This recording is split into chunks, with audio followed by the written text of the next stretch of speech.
السلام علیکم 8th class. آج ہم آپ کی اردو کی کتاب کا سبق نمبر 7 پڑھیں گے، جس کا عنوان ہے آلودگی۔ آلودگی کا مفہوم کیا ہے؟ آلودگی کسے کہتے ہیں؟ آلودگی کا مطلب ہے کسی اچھی یا خالص چیز میں کسی بری چیز کا ملا دینا۔ ٹھیک ہے، تو دیکھیے کیا ہے، ہم اس کی بلند خوانی شروع کرتے ہیں کہ آلودگی سے کیا مراد ہے۔ ٹھیک ہے، آلودگی صرف چیزوں میں ہی کسی چیز کا مل جانا آلودگی نہیں ہے، بلکہ ہوا میں بھی کسی خراب قسم کی گیسز کا، خراب چیزوں کا، مثلا دھواں اور اس طرح کی تمام چیزوں کا مل جانا وہ بھی آلودگی ہے۔ پانی میں، بہتے ہوئے پانی میں مختلف ایسی چیزیں شامل ہو جاتی ہیں کہ جس سے وہ پانی پینے کے قابل نہیں رہتا، بلکہ کسی اور کام کے قابل بھی نہیں رہتا، اور اس میں رہنے والے جاندار جو ہیں وہ بھی مرنے لگتے ہیں، ان کے لیے بھی وہ نقصان دہ ہے۔ ٹھیک ہے، تو چلیے سبق کی بلند خوانی شروع کرتے ہیں۔ سب سے پہلے یہ جاننا ضروری ہے کہ آلودگی کا مطلب کیا ہے۔ آلودگی سے مراد ہے کسی خالص یا اچھی چیز میں کسی غیر خالص یا بری چیز کا مل جانا۔ مثال کے طور پہ بے ایمانی کا کاروبار کرنے والے دودھ میں پانی ملا دیتے ہیں، گھی میں چربی ملا دیتے ہیں، یہاں تک کہ لال مرچ میں اینٹ پیس کر ملا دیتے ہیں۔ اس طرح ملاوٹ کیے ہوئے دودھ، گھی یا لال مرچ انسانی جسم و صحت کے لیے مفید اور کارآمد ہونے کے بجائے مضر یعنی نقصان پہنچانے والے بن جاتے ہیں۔ اس لحاظ سے یہ آلودگی یا ملاوٹ ایک نہایت قبیح اخلاقی جرم بن جاتی ہے۔ قبیح کہتے ہیں بہت ہی خراب، جو ایسا جرم ہو کہ جو اخلاق کے بالکل خلاف ہوتا ہے، جس کو روکنے کے لیے لوگوں کی صحیح تعلیم و تربیت کے علاوہ قانون کا سہارا لینا بھی ضروری ہو جاتا ہے۔ جیسے دیکھیے کہ بہت سے آپ دیکھتے ہوں گے کہ چھاپا پڑتا ہے اور پتہ چلتا ہے کہ جی کتنی گندی چیزوں کے ساتھ مٹھائیاں بن رہی تھیں، دودھ بنانے کا طریقہ کیا ان کا ہو گیا ہے، اور اس طرح کھانے پینے کی چیزیں جو ہیں وہ اس میں اور کچھ شامل کر دیا جاتا ہے۔ تو یہ تمام چیزیں آلودگی پھیلانے کا سبب ہیں۔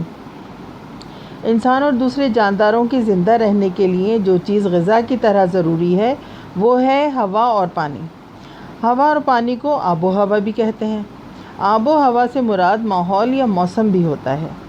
شہر کے مقابلے میں دیہات یا پہاڑی مقام کی آب و ہوا یا قدرتی ماحول زیادہ اچھا ہوتا ہے، اس لیے کہ وہاں سانس لینے کے لیے صاف ہوا اور پینے کے لیے صاف پانی ملتا ہے، اور وہاں ایسا شور و غل بھی نہیں ہوتا جو ہمارے کانوں کو برا لگے یا ذہنوں پر بوجھ بن جائے۔ گندی ہوا میں سانس لینے سے ہمارے پھیپھڑے خراب ہو جاتے ہیں، جس سے دمہ یعنی سانس کی بیماری اور دق یعنی ٹی بی ٹیوبرکلوسس جیسے مرض پیدا ہوتے ہیں۔ پانی نہ صرف پینے کے کام آتا ہے بلکہ ہمارے کھانے پینے کی ہر چیز میں بھی پانی کی خاصی مقدار ہوتی ہے۔ اسی طرح اگر ہمیں صاف پانی نہیں ملتا ہے تو ہمارے پیٹ میں پانی اور غذا کے ساتھ وہ گندگی بھی جائے گی جو پانی میں ملی ہوئی ہو۔ اس طرح سے طرح طرح کی بیماریاں پیدا ہونے کا خطرہ ہوتا ہے۔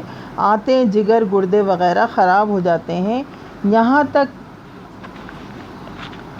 تک کہ خون ایسی آلودہ غذا سے بنے گا وہ بھی آلودگی سے محفوظ نہیں ہوگا۔ اس آلودگی سے کئی بیماریاں پیدا ہو سکتی ہیں۔ وقت گزرنے کے ساتھ ساتھ انسانی بیماریوں کا علاج بھی دریافت ہو رہا ہے اور علاج کے طور طریقے بھی بدل رہے ہیں۔ اس کا اثر یہ ہوا ہے کہ وبائی بیماریوں پر کافی حد تک قابو پا لیا گیا ہے۔ اب وہاں وبائی امراض میں لوگوں کی جانیں اس طرح نہیں جاتی جیسے پہلے جاتی تھی۔ ناگہانی اموات یعنی اچانک ہونے والی جو موت ہے اس پر قابو پانے سے آبادی میں اضافہ ہوتا ہے۔ گنجان آبادی والے علاقوں میں تازہ ہوا اور صاف پانی کی قلت قدرتی سی بات ہے۔ ترقی کی رفتار سے ہمارے معیار زندگی پر بھی فرق پڑتا ہے اور ہماری زندگی میں طرح طرح کی نئی ضروریات جنم لینے لگتی ہیں، جیسے کپڑے دھونے کی مشین، ریفریجریٹر، بجلی کا ہر طرح کا سامان اور ٹیلی ویژن وغیرہ۔ یہ سامان تیار کرنے کے لیے فیکٹریاں اور کارخانے قائم کیے جاتے ہیں۔ ملک کی صنعتی ترقی کے لیے بھاری مشینری بنانے والے بڑے بڑے کارخانے بھی وجود میں آتے ہیں۔ ان کارخانوں سے دن رات دھواں اور زہریلی گیسیں نکلتی رہتی ہیں جن سے ہوا میں آلودگی پیدا ہوتی ہے۔ یہ آلودہ ہوا سانس کے ساتھ ہمارے جسم کے اندر جاتی ہے اور بیماریوں کا باعث بنتی ہے۔ فیکٹریوں اور کارخانوں کی کیچڑ گندے نالوں کے ذریعے دریاؤں میں جا ملتی ہے۔ یہ دریا کے اس پانی کو آلودہ کر دیے ہیں، اور ایک طرف تو پینے کے پانی کے نلوں میں جاتا ہے اور دوسری طرف کھیتوں میں جاتا ہے، اور جو کھیتیاں ایسے زہریلے پانی سے سیراب ہوتی ہیں ان میں کچھ ایسے کیمیاوی اجزاء بھی شامل ہوتے ہیں جو صحت کے لیے فائدہ مند ہونے کے بجائے نقصان دہ ثابت ہوتے ہیں۔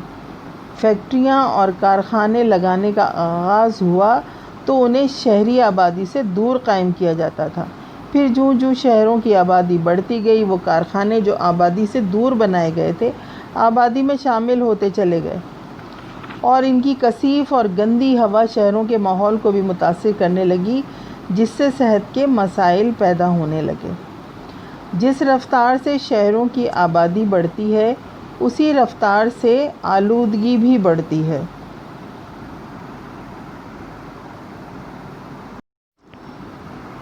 آبادی بڑھنے سے روزمرہ کے کام کاج پر ادھر ادھر جانے والوں کی تعداد میں اضافہ ہوتا ہے۔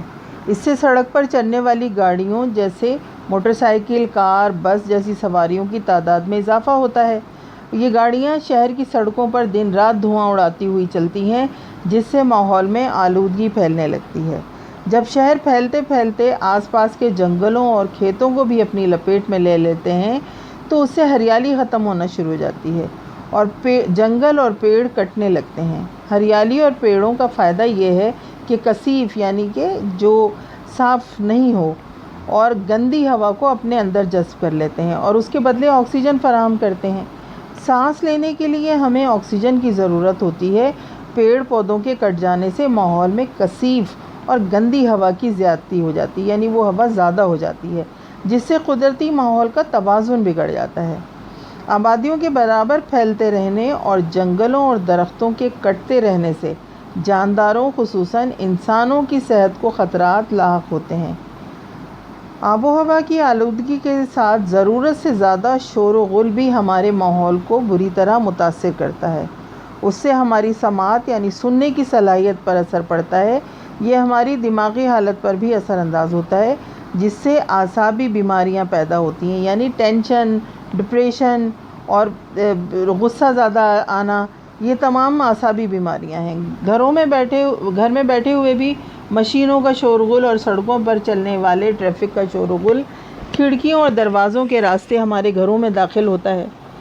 نیز یعنی اس کے ساتھ ساتھ بلند آواز سے موسیقی، ریڈیو اور ٹیلی ویژن کا چلنا، یہ تمام چیزیں آواز اور فضا کو آلودہ کرتی ہیں۔ دنیا میں برابر ترقی ہو رہی ہے اور ہوتی رہے گی۔ ترقی کی رفتار کے ساتھ ساتھ ان باتوں پر بھی دھیان رکھنے کی ضرورت ہے کہ اس ترقی کے نتیجے میں آلودگی سے متعلق جو نئے نئے مسائل پیش آتے ہیں ان کا حل کس طرح نکالا جائے۔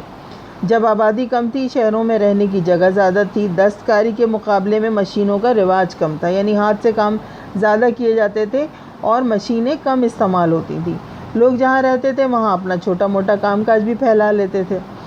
ہاتھ کے کارخانوں میں تھوڑی بہت ٹھوکا پیٹی ہوتی تھی اور آگ اور دھوئیں کا کام بھی ہوتا تھا، لیکن ان کاموں سے ہوا، پانی یا آواز کی آلودگی بس برائے نام ہوتی تھی، تھوڑی ہی سی۔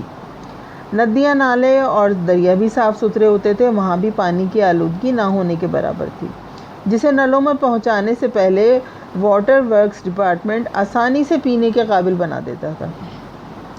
آج طرح طرح کی آلودگی کو روکنے کے لیے شہری حکومتوں کی جانب سے جو تدبیریں ہو رہی ہیں وہ کافی نہیں ہیں۔ چنانچہ اس سلسلے میں شہریوں کو بھی اپنی حد تک ذمہ داری کا ثبوت دینے کی ضرورت ہے۔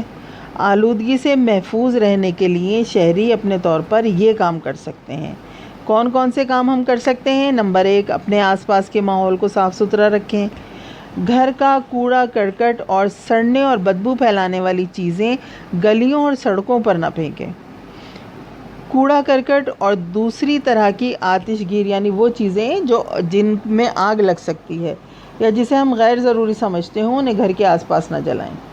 تہواروں کے موقع پر آتش بازی کا استعمال نہ کریں، یہ ہوا کو اور آواز کو آلودہ کرتی ہے اور یہ بے جا اسراف بھی ہے، یعنی فضول خرچی ہے۔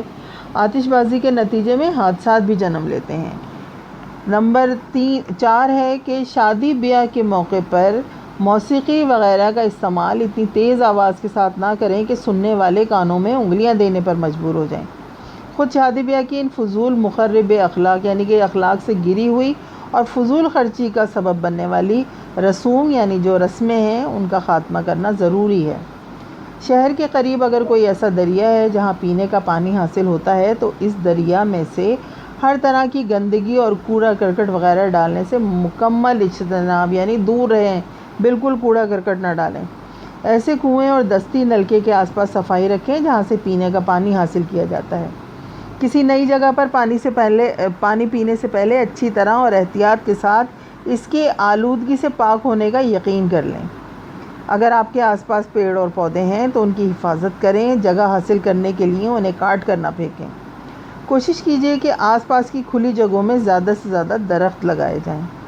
گھروں میں کھانا پکانے کے لیے ایسا ایندھن استعمال کریں جس سے دھواں یا تو پیدا نہ ہو یا کم پیدا ہو۔